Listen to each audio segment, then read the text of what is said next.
పొగ తాగడం, మద్యం సేవించడం ఆరోగ్యానికి హానికరం. Smoking and drinking is injurious to health.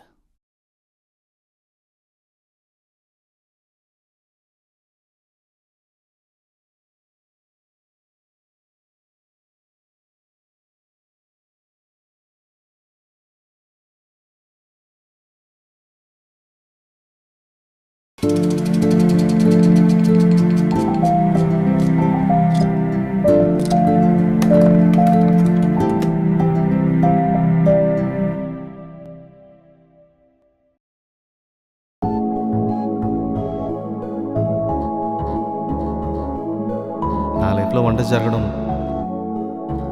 నీతో స్టార్ట్ అయితే బాగుంటుంది.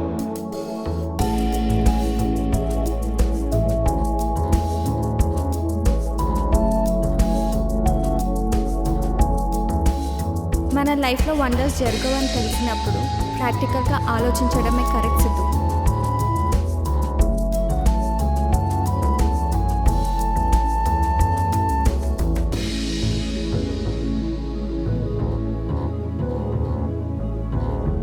రే 6 years అయిందిరా. లేదురా నీ అప్ప నీ వల్లే.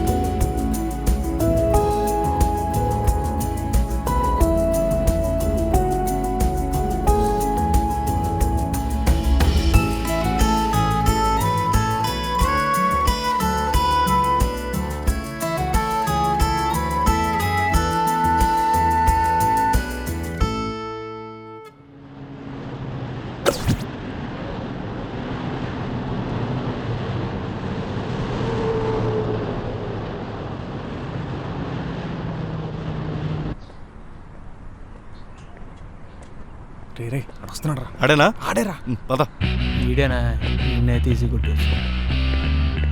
రేయ్ ఎన్నిసార్లు చెప్పాను రా మావాడికి నచ్చిన అమ్మాయితో క్లోజ్గా మూవ్ అవుద్దని. కానీ ఆ అమ్మాయికి నేనంటే ఇష్టం. కానీ మావాడికి ఆ అమ్మాయి అంటే ఇష్టం. అంటే ఆ అమ్మాయి ఫీలింగ్స్తో పని లేదా? ఉంది, కానీ ఆ అమ్మాయితో నువ్వు క్లోజ్గా మూవ్ అవుతున్నావు, అందుకే నీ మీ ఫీలింగ్స్ ఉన్నాయి. అది నువ్వు కొంచెం స్పేస్ ఇచ్చావు అనుకో మావాడి మీద కూడా ఫీలింగ్స్ వస్తాయి. అర్థమైందా? మీ నాన్నగారు. అమ్మో మీ నాన్న. అరే అరే లాస్ట్ ప్లేస్ నాదరా రే. ఇప్పుడు పడితే వస్తుంటారా నేను.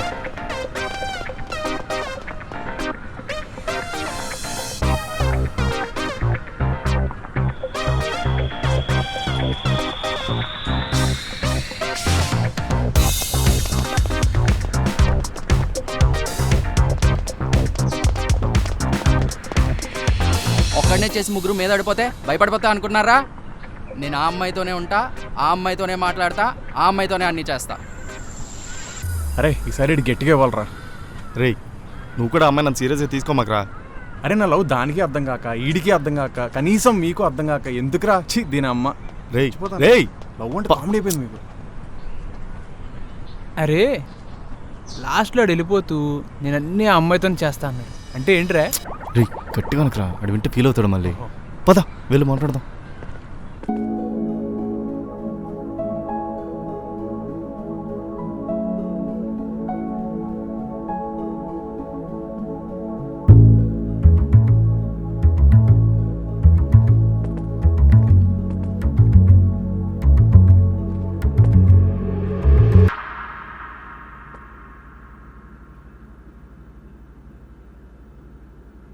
నీకు మ్యూజిక్ అంటే ఇంట్రెస్ట్ అని నాకు తెలుసు, కానీ మరీ ఇంత సీరియస్గా ట్రై చేస్తున్నావు అని నాకు తెలియదు. అంటే సీరియస్ ఏం లేదు నాన్న, ఏదో సరదాగా. అరే స్టడీస్లో నీ ప్రోగ్రెస్ చూస్తేనే అర్థం అవుతుందిరా నీకు ఏది సీరియస్సో ఏది సరదానో. నాన్న అది నేను చూస్తుంటే నీ ఫ్యూచర్ విషయంలో మన ఇద్దరు ప్లాన్స్ వేరే ఉన్నట్టున్నాయి. నువ్వంతా ప్రాపర్గా ప్లాన్ చేసినట్టున్నావు. మనం మిడిల్ క్లాస్ వాళ్ళం రా, ఇమాజినేషన్కి రియాలిటీకి మధ్యలో ఉంటాం. నీ ఏజ్లో ఇమాజినేషన్ కొంచెం ఎక్కువ ఉంటుంది, నా ఏజ్ వచ్చేసరికి రియాలిటీ ఏంటో తెలుసుకుని ప్రాక్టికల్గా ఆలోచిస్తాం.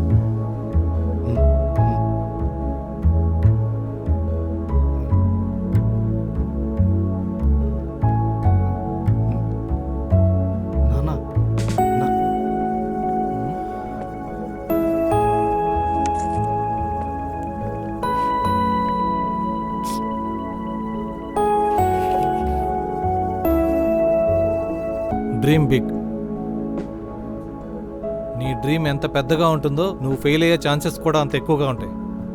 నీ థింకింగ్ ఎంత సింపుల్గా ఉంటుందో నీ లైఫ్ కూడా అంత సేఫ్గా ఉంటుంది.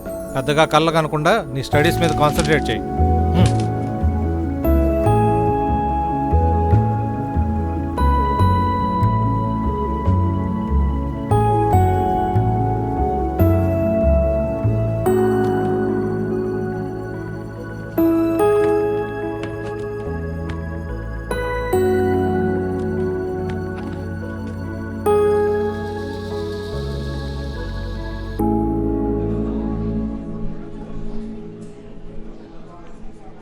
అరే ఏదైనా సాడ్ సాంగ్ కంపోజ్ చేస్తావా? మొహం ఏంటి అలా పెట్టు? అండ్ చూస్తే కంపోజ్ చేసే మూడ్లో ఉన్నట్లేడు, కొట్టే మూడ్లో ఉన్నట్టున్నాడు.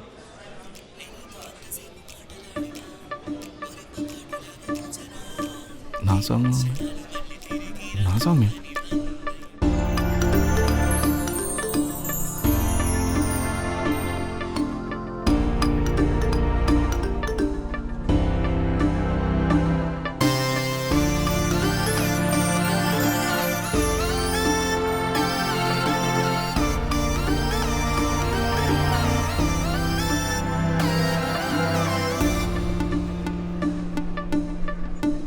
ఇదేదో నువ్వు కంపోజ్ చేసిన సాంగ్లో ఉంది కదా?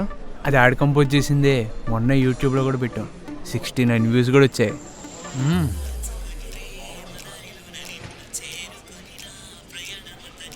నీ సాంగ్ ఒక అమ్మాయి ఉంటుందని హ్యాపీగా ఫీల్ అవుతున్నావా, లేదా అమ్మాయి ఇంట్రెస్టింగ్గా ఉందని హ్యాపీగా ఫీల్ అవుతున్నావా?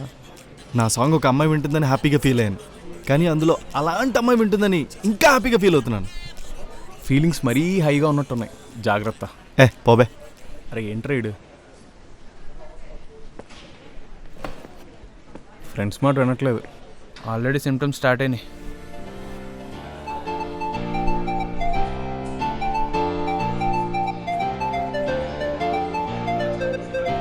సాంగ్ బాగుంది కదా? అందుకే వింటున్నా. ఏఆర్ రెహమాన్ కంపోజిషన్ అనుకుంటా. అంత లేదు, ఎవరో తెలీదు, ర్యాండమ్గా వస్తే బాగుందని వింటున్నా.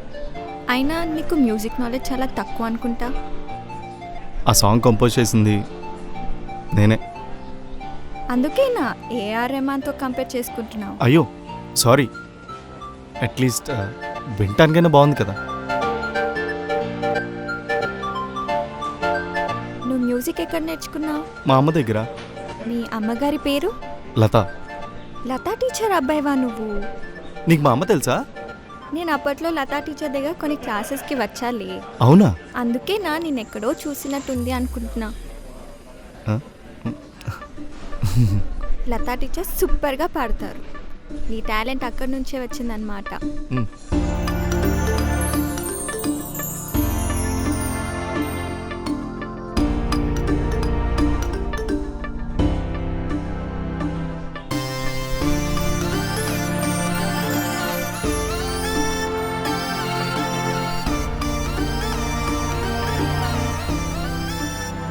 ఈ ఫీలింగ్ ఏంటో చాలా డిఫరెంట్గా ఉందిరా.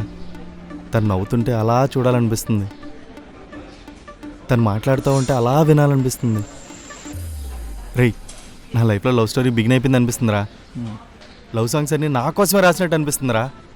క్లైమాక్స్లో బ్రేకప్ సాంగ్స్ అని నీకు డెడికేట్ చేయాలనిపిస్తుంది. ఎంతమంది ముందుకొచ్చి అందాలు చల్లుతున్న ఈ గుంటకే మబ్బలా అని నిన్న కాక మొన్న వచ్చి ఏమాయ చేసావే పిల్లి మొగ్గలేసిందిలా. ఇప్పుడు పిల్లి మొగలే ఎత్తలే, తర్వాతే. అయినా నువ్వు మళ్ళీ కలిసినప్పుడు కదా. రేయ్, కలవాలని రాసి ఉన్నప్పుడు ఎప్పుడు ఆపలేడురా. డెస్టినీయా?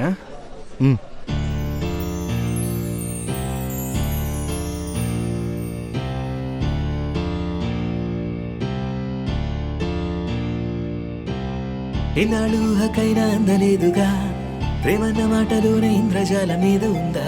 ఎంత అందమింటి నీకే అమ్మాయి, కొత్త గుందిలే నాకే హాయి. పదాలు లేనే లేని ప్రేమ లేఖలా, అవాలు కళ్ళలోనే మంత్రమేదో దాగి ఉందా? ఇంత అల్లరంటే నీలో అమ్మాయి, గుండెలోన గోల గోల చేసి చంపకోయి. మాటల్లో మో మాటలన్నీ నీకు నాకు దూరమవగా, మనసుల్లో ఓ తీయని మెలడీ మౌనంగానే మొదలయ్యేగా. నిన్న మున్నలో ఇన్ని నెల రంగులేవి జాడలేనే, అయ్యో రామా నిన్ను చేరగా నేలపైకి తారలన్నీ జాలువారే ఈ ప్రేమ దారిలోన. నిన్న మున్నలో ఇన్ని నెల రంగులేవి జాడలేనే, అయ్యో రామా నిన్ను చేరగా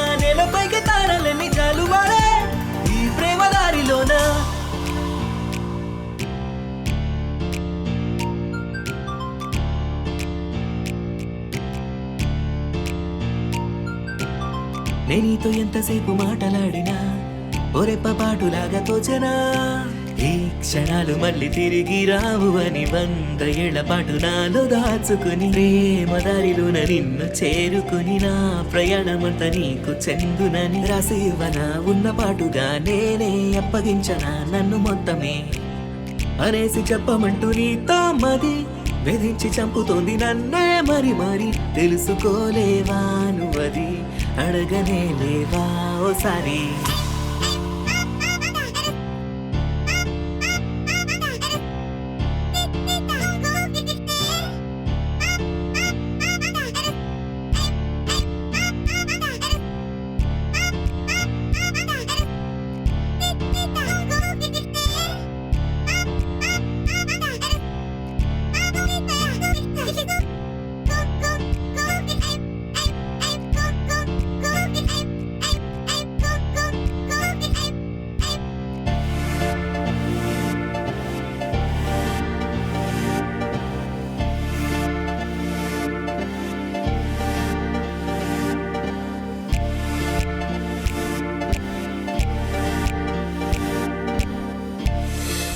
సో ఇప్పుడు అర్థమైంది లతా టీచర్ అంత టాలెంటెడ్ అయినా కూడా ఎందుకు క్లాసెస్ వరకే లిమిట్ అయిపోయారో అని.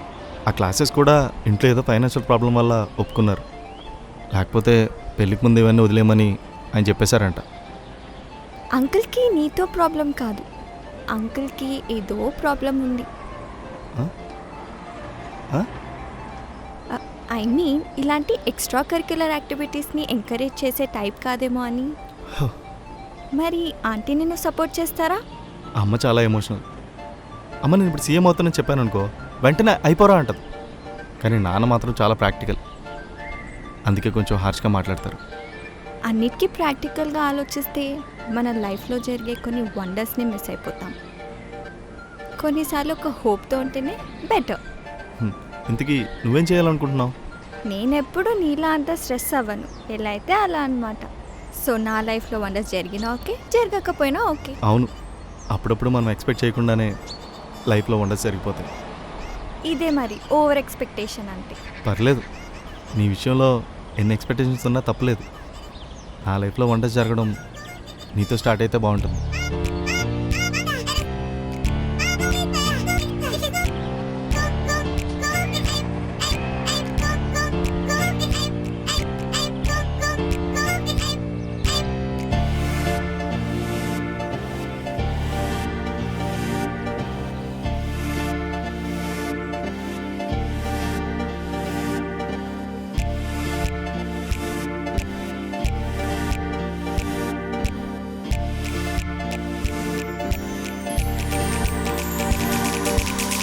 నిన్న మున్నలో ఇన్ని నెల రంగులేవి జాడలేవే అయ్యో రామా నిన్ను చేరగా నేలపైకి తారలన్నీ జాలువారే ఈ ప్రేమ దారిలోన నిన్న మున్నలో ఇన్ని నెల రంగులేవి జాడలేవే అయ్యో రామా నిన్ను చేరగా నేలపైకి తారలన్నీ జాలువారే ఈ ప్రేమ దారిలోన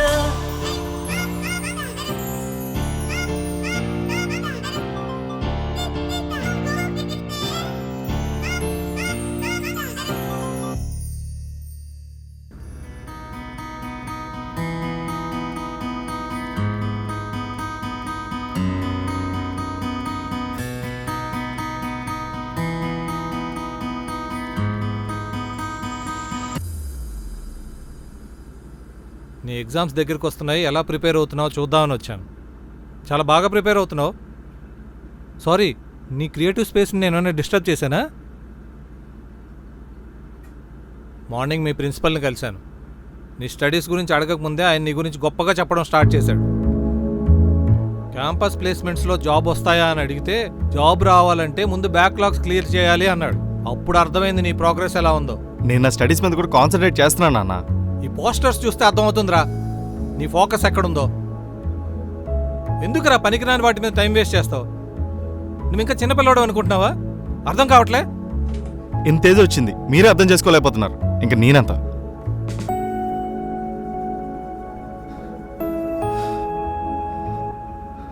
నువ్వెంత మాట అన్న తర్వాత అర్థమైందిరా, నువ్వు చాలా పెద్దోడివైపోయావు. అయినా సరే నీ ఫ్యూచర్ గురించి ఆలోచించి చెప్తున్నా. నువ్వు ప్రాపర్గా ఆలోచించి ప్లాన్ చేయడం లేదు. మీకు నిజంగా అంత ప్రాపర్గా ప్లాన్ చేయడం వస్తే మీ ఫ్యూచర్ ఎందుకు నాన్న సరిగ్గా ప్లాన్ చేసుకోలేకపోయారు?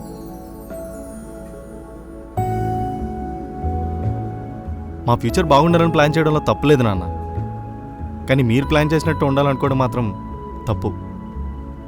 నా లైఫ్ నేను సేఫ్గా ప్లాన్ చేసుకొని ఏం ట్రై చేయకుండా సింపుల్గా ఎలాగోలా బతికేస్తాను, కానీ తర్వాత లైఫ్ అంతా అదే రిగ్రెట్తో బతకడం నా వల్ల కాదు నాన్న. నా మీద ఆ మాత్రం నమ్మకం కూడా లేదా నాన్న మీకు? నాకు నీ మీద నమ్మకం లేక కాదురా, నీ డెసిషన్ వల్ల రేపు నువ్వు బాధపడితే నేను చూడలేనురా. నేను రిస్క్ చేస్తున్నాను నాకు తెలుసు నాన్న, కానీ నా మీద నాకు నమ్మకం ఉంది. నేను చేయగలను నాన్న.